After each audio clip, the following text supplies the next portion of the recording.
ସାଙ୍ଗମାନେ ଆଜି ସୁନ୍ଦରୀ ମୋର ପ୍ରଶ୍ନର ଉତ୍ତର ଦବ। ତାକୁ ଆଜି କୋଶ୍ଚିନ୍ କରାଯିବ, ସେ କହିବ।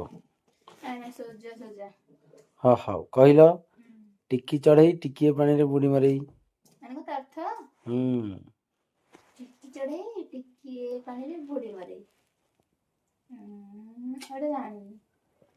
ଏ ଛୋଟ ପିଲା କହିଦେ। କଣଟା ଯେ? ହଉ ଛାଡ଼, ସାଙ୍ଗମାନେ କହିବେ। ତାପରେ କହିଲ, କୋଉ ହାଣ୍ଡିରେ ଭାତ ନାହିଁ? ଡାଲି ହାଣ୍ଡିରେ ନାହିଁ। ଡାଲି ହାଣ୍ଡିରେ ଡାଲି କରାହୁଏ।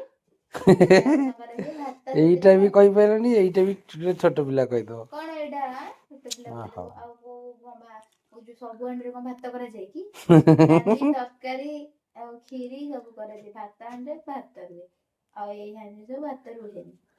ଆଚ୍ଛା, ଏମିତି କଥା କି? ଛାଡ଼, ତମେ ଉତ୍ତର ଦେଇପାରିଲନି, ଏଇଟା ବି ସାଙ୍ଗମାନେ ଦେବେ। ହଉ କହିଲ। କହୁନ। ପଚାର ହେଲାନି? କୁହ। ଆମେରିକାର ରାଜଧାନୀ କୁହ।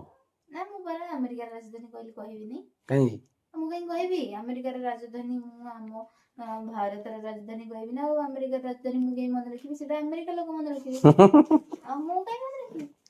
ଆଉ କହିଲ ଭାରତର ରାଜଧାନୀ। ଭାରତର ରାଜଧାନୀ ଦିଲ୍ଲୀ। ଦିଲ୍ଲୀ ନା ନୂଆ ଦିଲ୍ଲୀ? ଆରେ ଏକ କଥା, ସେ ନୂଆ ଦିଲ୍ଲୀ ଏବେ ହେଇଯାଇଛି, ଆଗରୁ କିନ୍ତୁ ଦିଲ୍ଲୀ ଥିଲା। ଓଡ଼ିଶାର ରାଜଧାନୀ? ଓଡ଼ିଶାର ରାଜଧାନୀ ଭୁବନେଶ୍ୱର। ଆଗରୁ କଣ ଥିଲା? ଆଗରୁ କଣ ଥିଲା ମନେ ନାହିଁ। ଆଗରୁ ଥିଲା କଟକ। ଆରେ ହୋ, କଟକ ଥିଲା। ହଉ ଛାଡ଼, ଆଜି ପାଇଁ ଏତିକି ପ୍ରଶ୍ନ। ସେ ଯୋଉ କୋଶ୍ଚିନ୍ ଆନ୍ସର ଦେଇପାରିଲନି, ସେ ସାଙ୍ଗମାନେ ଦେବେ ହେଲା।